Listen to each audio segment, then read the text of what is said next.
রাসূলুল্লাহ সাল্লাল্লাহু আলাইহি ওয়াসাল্লাম বললেন যে আগামীকাল এমন এক ব্যক্তির হাতে আমি পতাকা দিব, ইউহিব্বুল্লাহ ওয়া রাসূলুহু ওয়া ইউহিব্বুহুল্লাহ ওয়া রাসূলুহু, এমন ব্যক্তির হাতে পতাকা দিব যিনি আল্লাহ এবং আল্লাহর রাসূলকে ভালোবাসেন এবং আল্লাহ এবং আল্লাহর রাসূলও সেই ব্যক্তিকে ভালোবাসে। সুবহানাল্লাহ। সকলেই চিন্তিত হয়ে গেলেন যে কে সেই ব্যক্তি। কারো রাতে ঘুম নেই, সকলেই ভাবছে আহা, এই ব্যক্তিটা যদি আমি হতে পারি। কারণ আল্লাহর নবী বলেছেন সে আল্লাহ এবং আল্লাহর রাসূলকে ভালোবাসেন এবং আল্লাহ এবং আল্লাহর রাসূলও তাকে ভালোবাসেন। কত বড় সৌভাগ্যবান।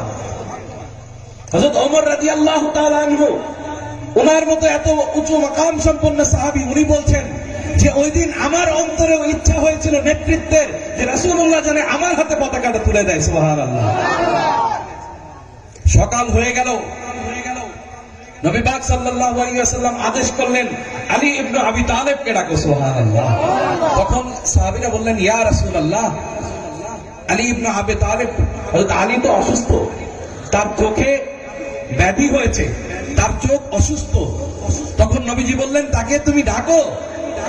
তারপর হযরত আলী আসার পর আল্লাহর রাসূল সাল্লাল্লাহু আলাইহি ওয়াসাল্লাম তার থুতু মুবারক মাওলা আলীর চোখে লাগিয়ে দিয়েছেন এবং সাথে সাথে মাওলা আলী সুস্থ হয়ে গিয়েছেন। মাওলা আলীর হাতে সেই পতাকা তুলে দিয়েছেন আল্লাহর রাসূল এবং সেই দিন মুসলমান বিজয় পেয়েছে। আল্লাহ সেই দিন মুসলমানদেরকে মাওলা আলীর হাতে পতাকা দেওয়ার মাধ্যমে বিজয় দান করেছে। তাহলে মাওলা আলীর মর্যাদা কত উঁচু জায়গায় আল্লাহ এবং আল্লাহর রাসূল দিয়েছেন। যিনি আল্লাহ এবং আল্লাহর রাসূলকে ভালোবাসেন এবং আল্লাহ এবং আল্লাহর রাসূলও তাকে ভালোবাসে। সুবহানাল্লাহ।